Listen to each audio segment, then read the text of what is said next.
బుల్లి కథలకు సుస్వాగతం. ప్రతి కథలోనూ ఒక చమక్కు ఉండే ఈ తమాషా కథలు వినండి మరి. తగాదా పరిష్కారం. ఒక రైతు కొంత బంజరు భూమిని సాగులోకి తీసుకురావడానికి దున్నుతుండగా నాగలి కర్రకు ఏదో అడ్డం తగిలింది. రైతు దాన్ని తవ్వి తీశాడు. అది ఒక పెద్ద బంగారు దూలం. అది అరటి చెట్టంత మందం, 4 మూరల పొడుగు ఉంది. దాన్ని చూడగానే రైతు తన దరిద్రం తీరిపోయిందని ఎంతో సంతోషించాడు.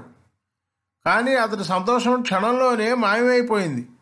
ఎందుకంటే ఆ బంగారాన్ని కదిలించడానికి వీల్లేనంత బరువు ఉంది. అంత బరువు బంగారం ఇంటికి మోసిపోవడం ఎట్లా? ఇంకొకటి సాయం తీసుకుని బంగారాన్ని 2గా కోస్తే సగమైనా దక్కుతుందని రైతు తనకు నమ్మకస్తుడైన బంధువును ఒకడిని పిలుచుకువచ్చాడు. ఇద్దరూ కలిసి బంగారాన్ని 2 ముక్కలుగా కోశారు.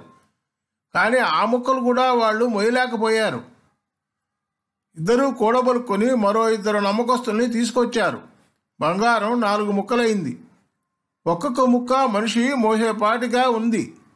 కానీ నలుగురు కలిసి నీ వంతు పెద్దదొచ్చింది, నా వంతు చిన్నదొచ్చిందని పోట్లాడుకోసాగారు.